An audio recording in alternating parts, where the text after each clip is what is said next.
بسم الله الرحمن الرحيم ومن آياته خلق السماوات والأرض وما بث فيهما من دابة وهو على جمعهم إذا يشاء قدير.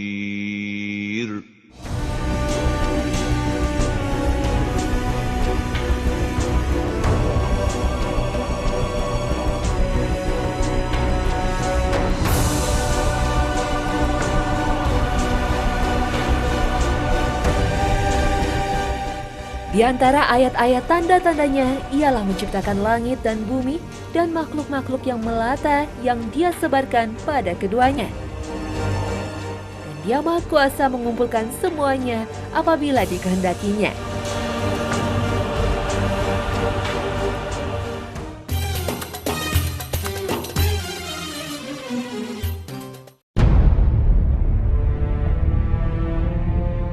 Assalamualaikum pemirsa Trans7, Hasan Ensiklopedia Islam Dunia kembali hadir berbagi informasi menarik untuk Anda. Nah, apa jadinya bila teman di hadapan Anda tiba-tiba merobek kulit dan mengungkap identitas aslinya sebagai alien? Imajinasi liar tentang keberadaan alien alias makhluk asing seperti ini sudah banyak tertuang di layar lebar, dari film E.T. hingga Men in Black, atau Transformers hingga Prometheus. Namun, apakah keberadaan alien yang makhluk asing ini hanya rekan belaka atau sebenarnya sungguh ada? Untuk menjawabnya, ilmu pengetahuan dan teknologi manusia terus berkembang mencari jawaban atas kemungkinan makhluk lain yang hidup di luar planet bumi kita ini. Sejak tahun 1959, sejumlah teori dan instrumen pengamatan dibangun untuk membuktikannya.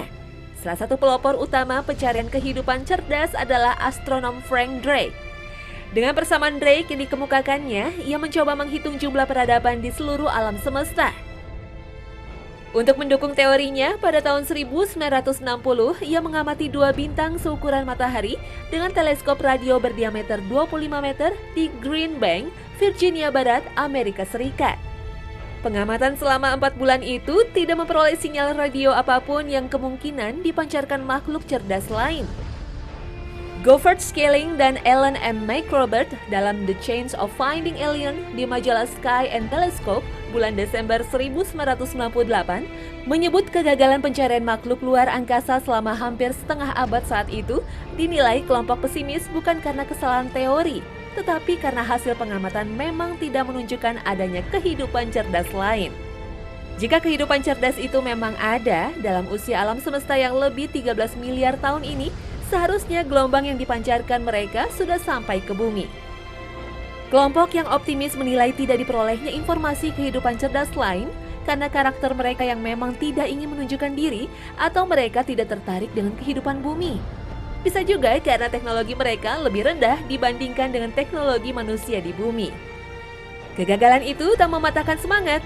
Search for Extraterrestrial Intelligence atau SETI pada 2007 mengoperasikan sistem teleskop radio Allen. Sebanyak 42 dari 350 piringan teleskop radio sudah difungsikan pada Mei 2009 untuk mencari sinyal-sinyal makhluk cerdas di luar bumi. Gabungan teleskop radio yang masing-masing berdiameter 6,1 meter itu dinilai lebih efisien dibandingkan dengan membangun teleskop radio piringan tunggal yang berdiameter hingga ratusan meter. Teleskop ini akan menyisir hampir sejuta bintang satu persatu. Dengan melibatkan berbagai ahli dari berbagai bidang, mulai astronomi, mikrobiologi, hingga ahli komputer, mereka berharap akan memperoleh tanda-tanda kehidupan dari tetangga penduduk bumi.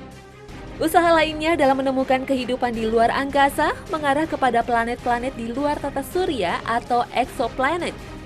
Di antaranya penemuan planet yang serupa kondisinya dengan bumi yang diberi nama planet Kepler 22b. Planet ini terletak sejauh 600 tahun cahaya dari bumi dan mengitari bintangnya pada zona Goldilocks, yakni wilayah yang dapat ditinggali makhluk hidup sebagaimana bumi terhadap matahari. Sejak teleskop Kepler diluncurkan NASA pada Maret 2009 lalu, telah ditemukan 2.326 eksoplanet. Dari jumlah sebanyak itu, hanya 48 planet yang masuk dalam zona Goldilocks dan hanya 10 planet yang bentuknya mirip dengan bumi dan berputar mengelilingi mataharinya, dan salah satunya adalah Kepler 22b. Pencarian wilayah yang bisa ditinggali manusia ataupun terdapat makhluk hidup bukan hanya di eksoplanet saja, namun juga di planet tetangga sebelah kita, yaitu Mars.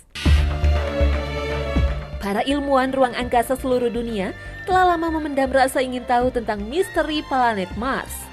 Apakah pernah ada kehidupan di planet merah yang berjarak 500 juta kilometer dari bumi ini? Tak heran sejumlah negara maju telah melakukan rencana-rencana spektakuler untuk mengeksplorasi Mars. Sejauh ini, dari 37 kali pengiriman misi ke Mars, sebanyak 2/3-nya mengalami kegagalan masuk orbit planet merah tersebut.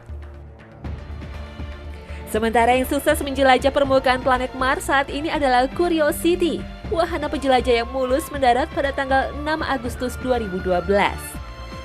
Ditaksir senilai 2,5 miliar dolar Amerika, Curiosity meluncur tanggal 26 November 2011 dari bumi dan berhasil menembus atmosfer Mars dengan kecepatan 24.000 km per jam. Lalu mendarat di kaki gunung yang berlapis-lapis di ketinggian 5 km di dalam kawah Gale, planet Mars. Kawah tersebut membentang sepanjang 100 mil setara dengan gabungan wilayah Connecticut dan Rhode Island. Para ahli geologi planet ingin mencari tahu lebih lanjut karena data dari Mars Reconnaissance Orbiter, wahana pengintai dan penjelajah Mars dari orbit, menunjukkan bahwa dasar kawah itu pernah basah karena air. Para ilmuwan juga berpendapat bahwa tempat itu mungkin penuh dengan materi organik, senyawa karbon yang merupakan bahan kimia kunci sebagai dasar pembentuk kehidupan. Setelah mengamati eksoplanet nun jauh di sana, hingga ke planet terdekat yaitu Mars, tanda kehidupan dari luar angkasa diamati pula dari meteor yang masuk ke bumi. Fosil kecil dalam sampel meteor jatuh di Sri Lanka, desa Polonnaruwa pada tanggal 29 Desember 2012 dianggap bukti adanya kehidupan di luar bumi. Wickramasinghe, seorang direktur Buckingham Center for Astrobiology di Universitas Buckingham, Inggris, menemukan karakteristik mikrostruktur dan morfologi kelas di atom terestrial. Lalu menyimpulkan bahwa adanya struktur semacam ini di luar angkasa dapat ditafsirkan sebagai bukti tegas adanya biologi atau bukti kehidupan di luar planet bumi. Wickramasinghe dan astronom Sir Fred Hoyle mengembangkan teori panspermia yang menyatakan adanya kehidupan di seluruh alam semesta dan disebarkan melalui meteor dan asteroid. Identifikasi fosil di atom yang merupakan kelompok alga plankton bersel tunggal dalam meteorit Polonnaruwa dinilai layak dan tidak diragukan. Sementara astronom Phil Plait menentang temuan Wickramasinghe. Dia menyatakan bahwa diatom yang ditemukan pada meteor berasal dari jenis gangga, tanaman hidup mikroskopis, spesies air tawar yang ditemukan di bumi. Dan Wickramasinghe tidak menyangkal bahwa sampel meteor yang dianalisa mengandung diatom air tawar. Bukti mikroskopis pada sampel meteor jatuh di Sri Lanka tentunya berdampak provokatif. Tapi, apakah benar-benar membuktikan adanya kehidupan di luar bumi? Masih perlu penelitian lebih lanjut.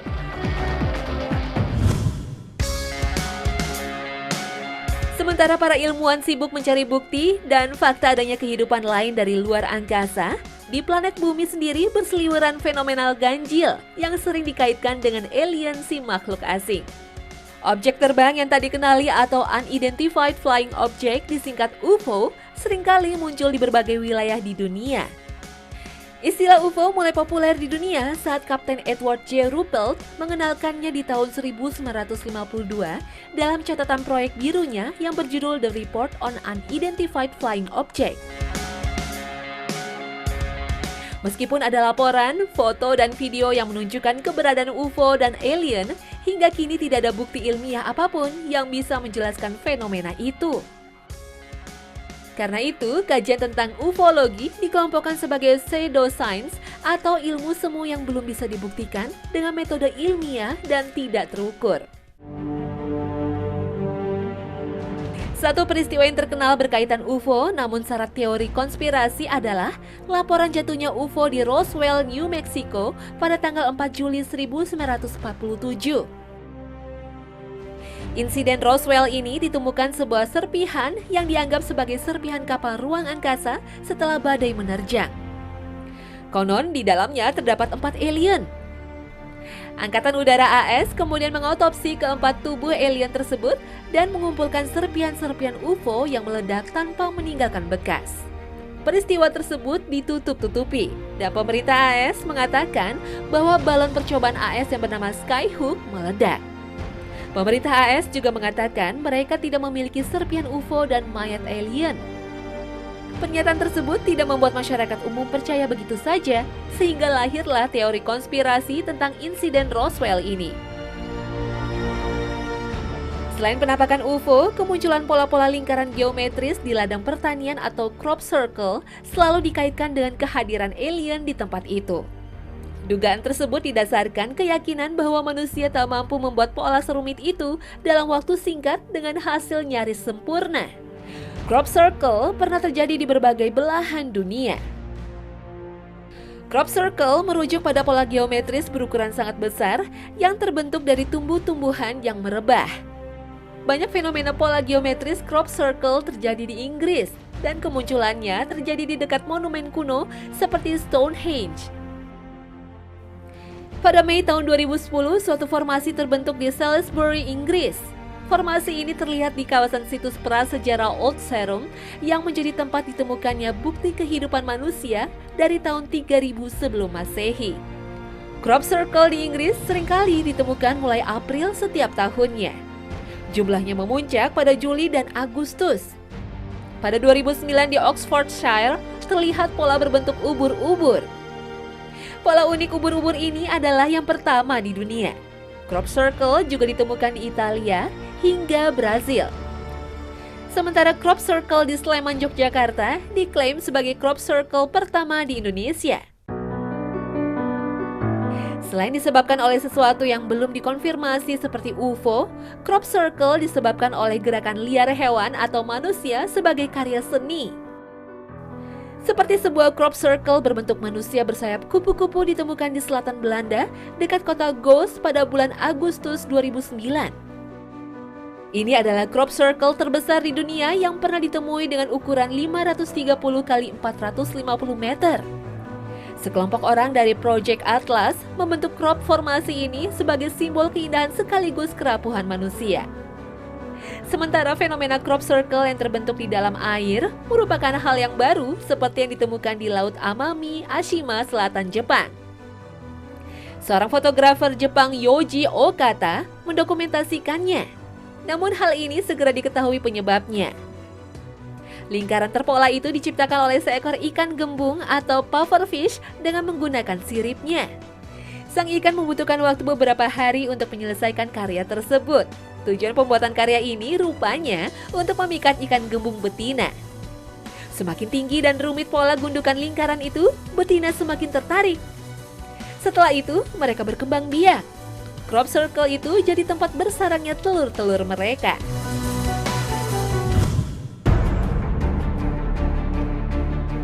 Usaha mencari bukti kehadiran makhluk asing sampai juga ke wilayah arkeologi dengan memunculkan dugaan peninggalan purbakala yang berkaitan dengan kecerdasan dari luar bumi. Di tahun 1900 ditemukan sebuah logam yang membatu yang berusia sekitar 2000 tahun di sebuah kapal karam di Pulau Antikythera, Yunani. 50 tahun kemudian benda tersebut dilihat dengan sinar X dan menemukan gambar yang merupakan sebuah alat mekanik. Penemuan ini membuat para ahli arkeologi kebingungan karena pada saat itu bangsa Yunani tidak akan mungkin membuat benda mekanik serumit itu. Penemuan teknologi modern di masa lalu, kemajuan teknologi yang seolah tidak pada zamannya, juga dikait-kaitkan dengan kehadiran alien saat itu. Di antaranya penafsiran pahatan di kuil Hathor Dendera, yang ditafsirkan oleh beberapa ahli sebagai lampu. Juga ditemukan baterai kuno dari Baghdad. Temuan lain yang dikaitkan dengan alien adalah garis Nazca yang terletak di Gurun Nazca, Peru. Para ahli yang pro terhadap pengaruh alien telah menyimpulkan bahwa garis-garis naskah dibuat untuk sesuatu di atas sana karena tak mungkin melihat simbol-simbol tersebut dari bumi. Spekulasi yang muncul, garis-garis naskah adalah sebuah landasan semacam pesawat terbang.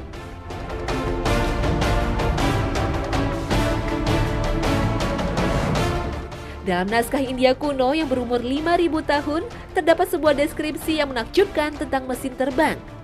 Pada waktu itu, mereka mengenal benda bernama Rukma Vimana yang dideskripsikan terbuat dari logam.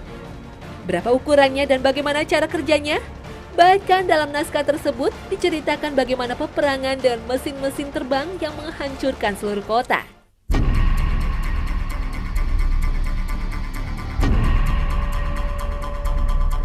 Ilustrasi yang dianggap signifikan untuk mendukung teori tentang keberadaan alien purba terdapat di piramid Palenque, Meksiko. Di dalamnya terdapat sebuah karya yang menakjubkan.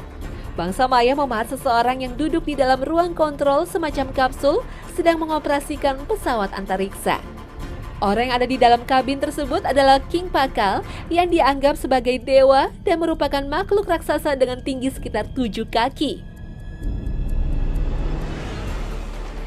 Di kompleks kuil Teotihuacan, para ahli yang mempercayai ada campur tangan alien di zaman purba menemukan penataan kompleks yang mirip dengan posisi tata surya kita. Pola yang sama juga ada di susunan batu Stonehenge bila dilihat dari atas. Bukti lain yang diajukan adalah kompleks peninggalan Puma Punku di dataran tinggi Bolivia. Dari segi kualitas pengerjaan batu di Puma Punku sangatlah sempurna, seperti dikerjakan oleh mesin untuk memotong dengan ukuran tertentu. Tiap-tiap batu mempunyai bentuk dan ukuran yang sama persis, padahal material-material batu yang digunakan adalah batu diorit dan granit. Salah satu batu yang paling keras yang hanya bisa dikalahkan oleh berlian. Para arkeolog memperkirakan alat yang digunakan oleh suku Aymara mungkin memiliki mata berlian atau berbahan berlian. Namun, tak seorang pun arkeolog yang mampu memperkirakan atau mencoba merekonstruksi bagaimana Indian Aymara membuat blok-blok batu tersebut.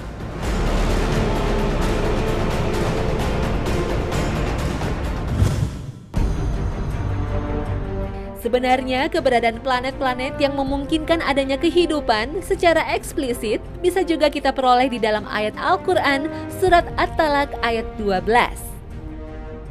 Allah menciptakan 7 langit dan seperti itu juga bumi, berlaku hukum-hukum Allah di dalamnya, agar kamu ketahui bahwa Allah sangat berkuasa terhadap segala sesuatu dan Allah sungguh meliputi segalanya dengan pengetahuannya.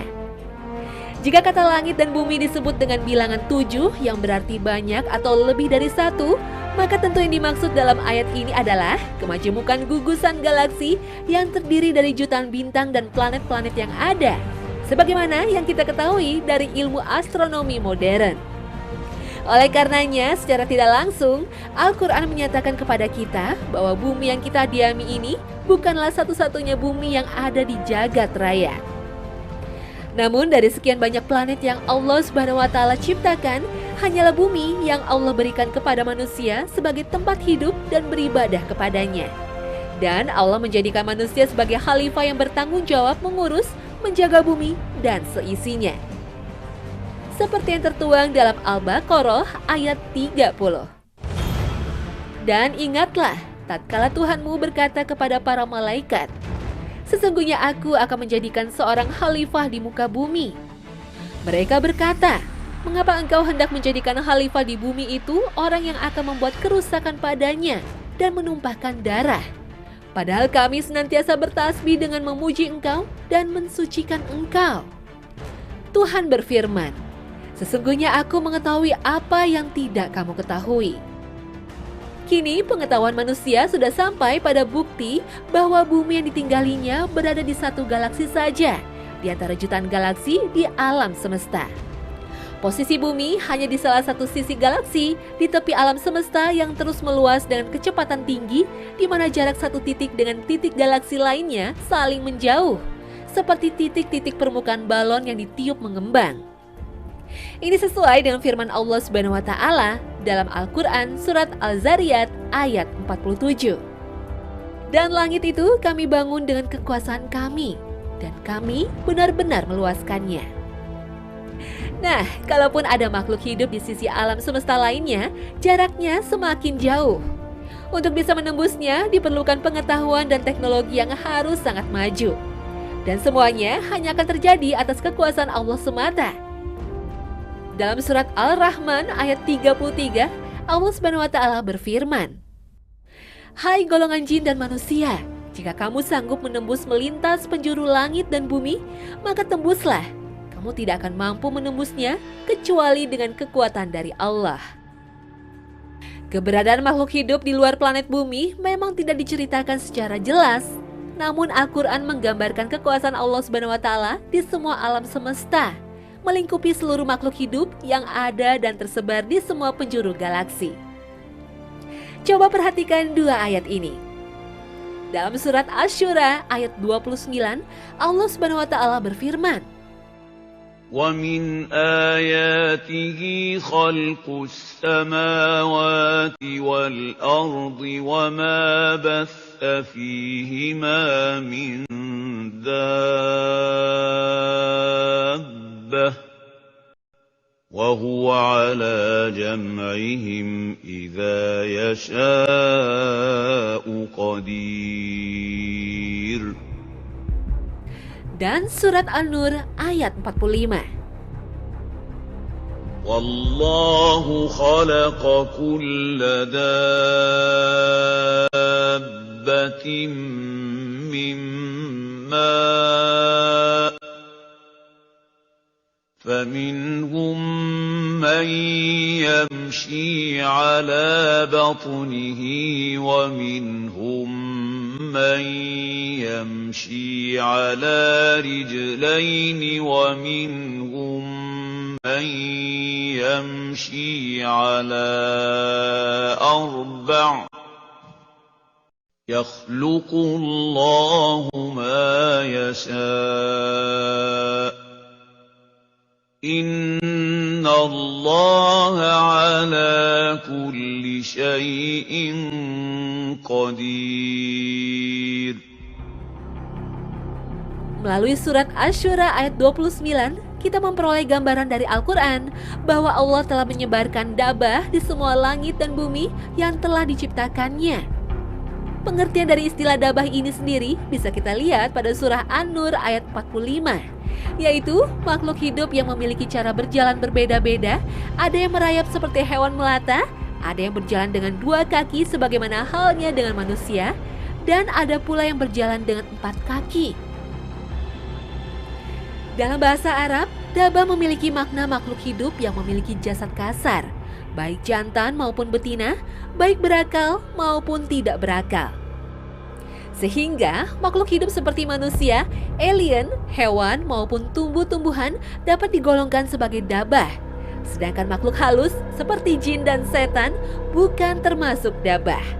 Wallahu a'lam bishawab.